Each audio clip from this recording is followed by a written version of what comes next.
प्रणाम भगवान। ओम श्री गुरुवे नमः। ओम गुरुर्ब्रह्मा गुरुर्विष्णु गुरुर्देवो महेश्वरः गुरु साक्षात् परम ब्रह्म तस्मै श्री गुरुवे नमः।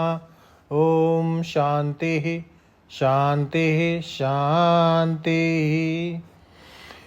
ओम ब्रह्म ज्ञान और उसकी साधना द्वारा स्वामी खंडानंद सरस्वती जी महाराज द्वारा भगवान स्वामी जी आत्मनि एव आत्मानम एव आत्मनैव पश्येत की व्याख्या कर रहे थे।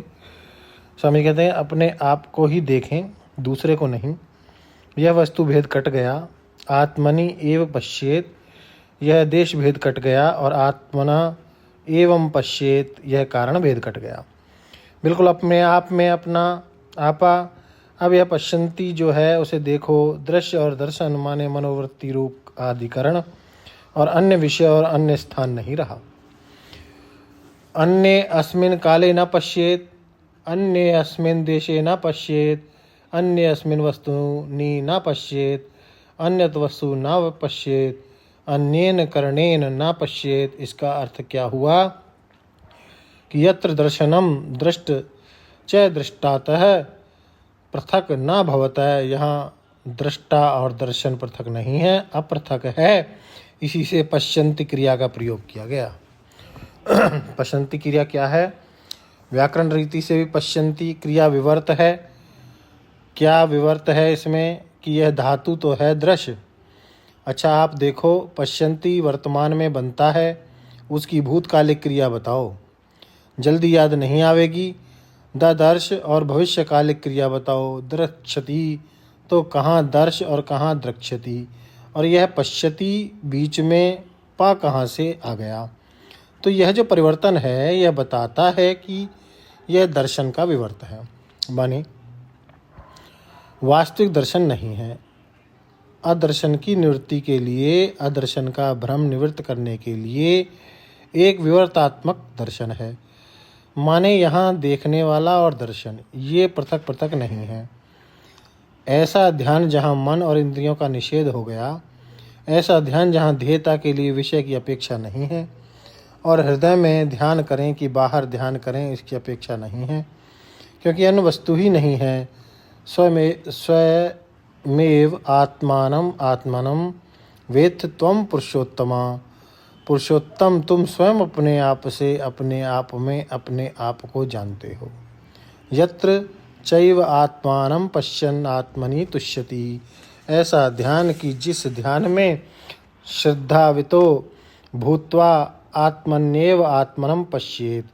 अब श्री उड़ियाबाजी महाराज से प्रश्न किया कि वृत्ति ब्रह्माकार नहीं हो सकती। क्यों नहीं हो सकती? कि वृत्ति तो है छोटी और ब्रह्म है बड़ा, और ब्रह्म में कोई आकार ही नहीं है। पहले तो ब्रह्माकार शब्द ही गलत है। ब्रह्म में आकार नहीं, ब्रह्म का आकार नहीं, ब्रह्म आकार नहीं। तो जिसमें आकार ही नहीं तो वृत्ति कौन सा आकार ग्रहण करेगी? तब ब्रह्माकार कहीं जाएगी। और वृत्ति तो बेचारी स्वयं ब्रह्म में विवर्त मात्र है, कल्पित है। कल्पित वस्तु क्या किसी का आकार ग्रहण करती है? तो वृत्ति ब्रह्माकार नहीं हो सकती। वृत्ति में तो योग्यता नहीं है कि वह ब्रह्म को विषय करे, और ब्रह्म में योग्यता नहीं कि वह वृत्ति का विषय बने। ब्रह्माकार वृत्ति शब्द तो बिल्कुल पोल पट्टी से ही मालूम पड़ता है। तो बाबा बोले कि यही जो तुम बोल रहे हो यही ब्रह्माकार वृत्ति है। यही जो तुम बोल रहे हो यही ब्रह्माकार वृत्ति है। ब्रह्म में आकार का निषेध माने ध्यान की, ज्ञान की विषयता का निषेध, और वृत्ति में ध्यान रूपता का निषेध, ध्यान करणता का निषेध। तो ब्रह्म में ध्यान का, ज्ञान का विषय बनने की योग्यता नहीं।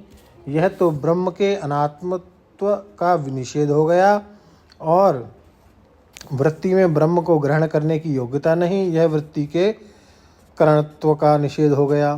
तो आत्मना माने अनात्मभूत वृत्ति आदि के द्वारा ध्यान नहीं बनेगा, और अनात्मभूत अन्य वस्तु का जैसे ध्यान होता है वैसे ध्यान नहीं होगा। तो ध्येय और ध्यान का जब निषेध हो गया तब यह विचार करो कि ध्यायता में ध्यायतृत्व है कि नहीं। तो जहाँ ध्यान वृत्ति नहीं है और ध्येय विषय नहीं है, वहाँ अपने में ध्यायतापना कहाँ है?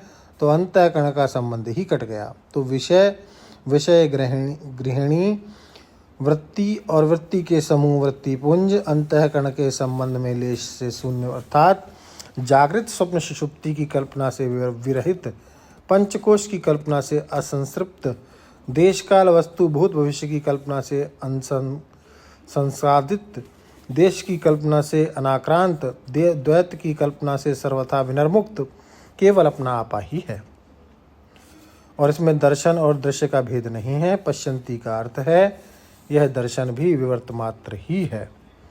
यह अदर्शन की कल्पना का व्यावर्तक दर्शन है। अदर्शन की कल्पना को मिटाने वाला दर्शन है। एक अष्टावक्र गीता का श्लोक भी सुना देते हैं।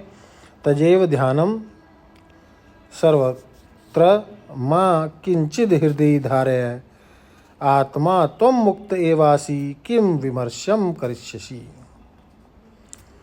मंत्र की व्याख्या